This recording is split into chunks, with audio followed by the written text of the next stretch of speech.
Salutations everyone, this is Razor giving you guys another Quest for a Main, episode 4, and today we're going to be going over Ike. Ike was the fourth character that I considered picking up as a main in Smash 4, mainly because I was an Ike main in Brawl. Now obviously, a lot of changes happened to Ike, at the launch of this game, both aesthetically and in the moveset.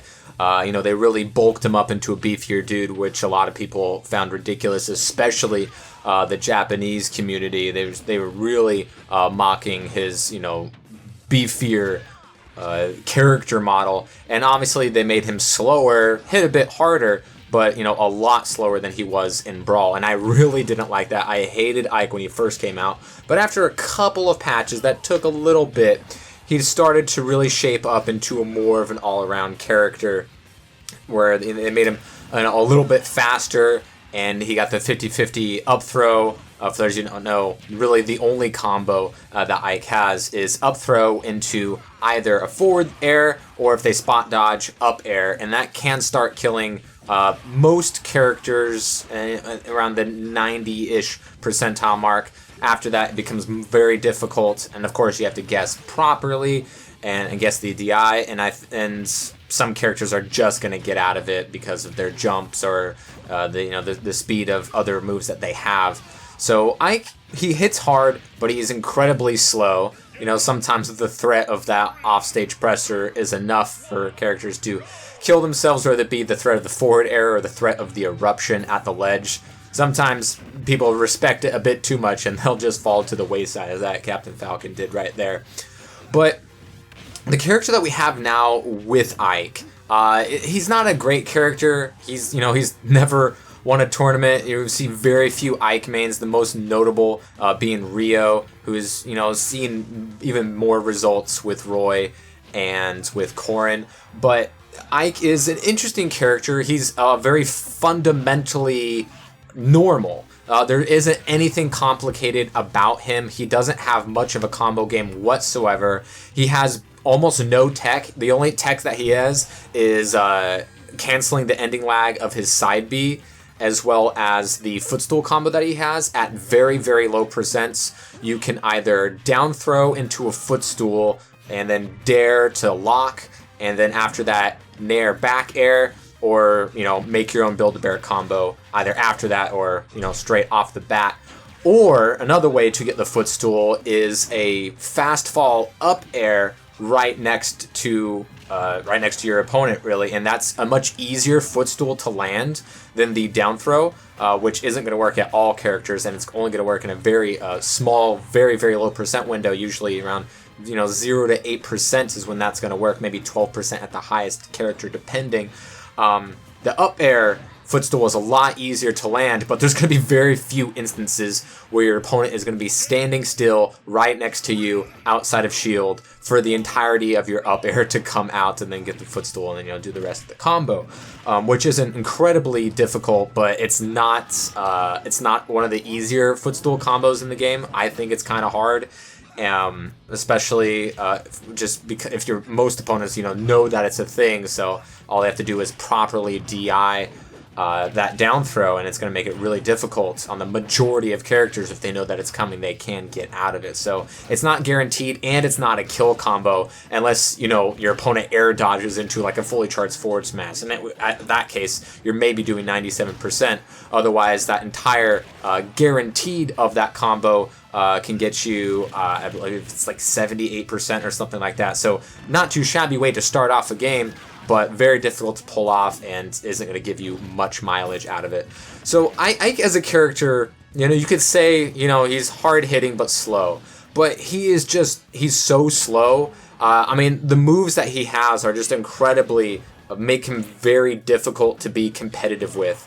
His fastest move is his jab, which is a frame 4, which is not the slowest jab in the game, but in a game where we have frame 1 jabs and frame 3 jabs, the frame 4 is just going to get beaten a lot in many duels with many people. Otherwise, his down tilt is one of his faster moves at frame 7, and his nair comes out at frame 12, but like the fair doesn't come up until 12. The bear is frame 7, so Bear is going to be your main approach option, is going to be the reverse aerial rush bear. And that's kind of the things that you really need to have a successful Ike. Oh, as we get this Donkey Kong off stage, he goes a bit too low, so we don't have to worry about that spinning cyclone of slappy Kong fingers, and we get the dare spike.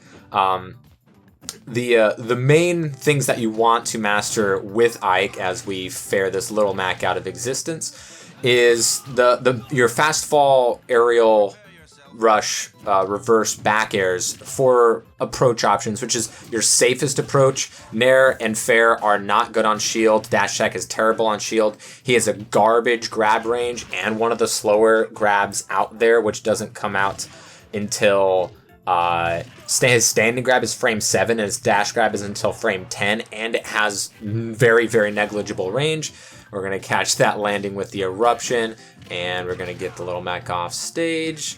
Neutral air and the up air, and that's going to finish off the little boxer from the Bronx.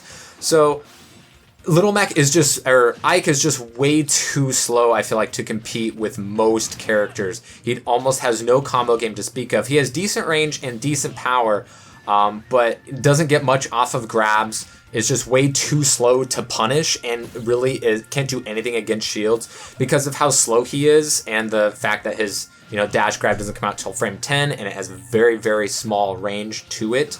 It's very difficult for Ike to get the punishes that would be, required him to in order to get the offstage game going, in which case he still isn't that fantastic. You can trump to back air, that's the best option, or you can try to outrange them with fairs, that's another great option, or try to capture them with an eruption, or get them with the dare spike, which isn't one of the better spikes in the game. It's going to have to get it at the base of your sword at the beginning of that animation. His smash attacks don't see very much use at all. Your best option for Ike, which is actually, mathematically one of my better characters. He's my highest win percentage character, just because I feel like in order to be successful with Ike, you kind of have to bait out options and punish a landing with up smash or forward smash, or get a bunch of fairs off the stage.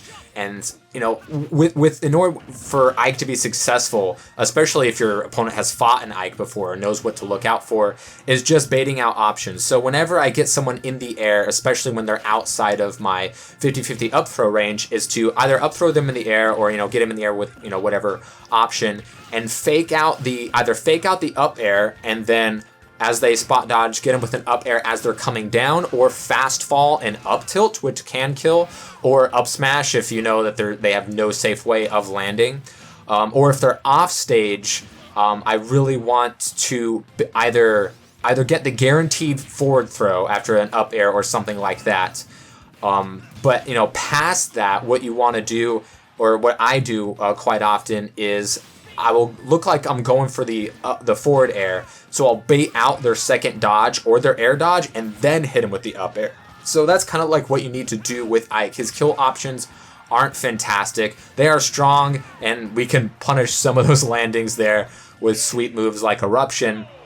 But for the most part, he doesn't have very much guaranteed and almost no safe options. He has decent range, but I feel like, kind of like what I said with the Captain Falcon quest for a main episode, where he's kind of not necessary in the game because Fox has all of Falcon's strengths except they're stronger, and all of his weaknesses except they're not as weak.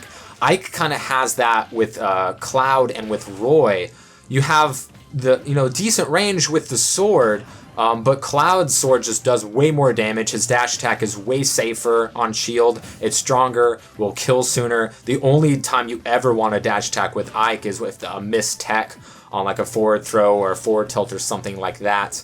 While Cloud doesn't have great recovery, Ike has one of the worst recoveries in the entire game. Absolutely one of the worst. Side B is, pretty good, but up B doesn't snap to ledge. If your opponent has any practice against Ike at all and they have a spike, it's a guaranteed spike every single time you up B back to the stage. It's guaranteed. All you have to do is jump down air, and it's guaranteed if you have your timing right, and the timing isn't really that difficult. You see this a lot when you see Ike players go up against Ikes, either if they're going with the Ditto or if they go with the secondary that has a spike. They know exactly the weaknesses of Ike, so they'll hit that spike a lot.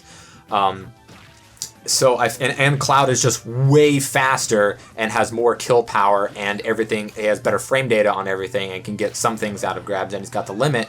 And Roy is just way faster, doesn't have the range, but if you want the range, you go with, you would go with Marth, or if you want the zoning capabilities, you can go with Robin. But with Roy, you can utilize the speed and has a way better combo game, gets a lot more off of throws, and does better with the mix-ups as well. And you can punish things either with side B, or, can get the first hit in airs and stuff like that. Ike doesn't really have that. His recovery is incredibly exploitable. Even his counter isn't that great. That comes out, I think, at frame 9, which in comparison with Marth, that's a frame 7 counter, so it's one of the slower counters in the game. It can still get the job done, but any other character with a counter does really good against any Ike that wants to recover. Now, you can say the same thing about Roy, but Roy has a little bit more speed and has a bit safer time coming back to the stage. And while Roy might be a fast faller, Ike is one of the heavier characters in the game. He's the 8th heaviest character, or tied for the 8th heaviest character, but he's not going to survive very well because of his really terrible recovery. So you're not going to see Ikes, live to, the 170s, 180s, 200s like you would see a Bowser or a DK or a Shield Monado Shulk that you'll see, with a decent amount of time. Ike can't do that because of his recovery is so poor. Obviously, side B is nice. You can do some mix-ups. Like I said, one of the 2 techs that he has is being able to cancel the lag, but he just has a very rough time coming back to the stage. So in order to be successful with Ike, your ground game and your micro spacing has to be very good. I really wish his up tilt was a lot faster. That'd be great for punishes. And if you can get a little bit more out of either the down throw or being able to just do something more to kind of give your opponent a different look. The 50-50 is nice. All of his tilts, I think, are really good. Forward tilt has good range. It's a good get off me move, decent knockback, and I can set up for an edge guard or something like that. Up tilt is strong, it can kill, but it's really slow. A pivot up tilt, if a pivot up tilt was like really fast, then I can see a lot more utilization out of Ike's ground and anti-air game, but as it stands right now, it's just way too slow. Down tilt's good, that's one of his faster moves at frame 9, or at frame 7, and you can go down tilt into a forward air or a down tilt into up air if you catch your opponent properly, and that can be really good as well. But outside of some small cases, his neutral game isn't going to be able to get you very much, and doesn't have the defensive options and gets out-zoned by every zoner out there, or other sword characters which are either going to have more range and or be faster. Like Cloud has pretty much the same amount of range, but all of his hitboxes are going to be faster, and they're going to be dealing more damage and knockback and set up for more potential follow-ups. And as we saw, the Cloud was recovering high with those climb hazards, so all I had to do was shield it and hit him with the guaranteed spike down air there. So that was a pretty simple way to clean that up. So overall, Ike, he has some decent things, a very simple game plan, so he's not hard to master, quote unquote, whatever you think mastering a character entails, but his ceiling and his floor are almost right next to each other, which, makes him easy to pick up and to learn, but he's not going to go very far with it unless you get those baits and or the proper reads to rack up the damage and get those possible kill opportunities. So that's it for Ike. One of my better characters statistically, but not a character that I feel like I'm going to be using as my main for Smash. So the quest continues next time. I'll see you guys then.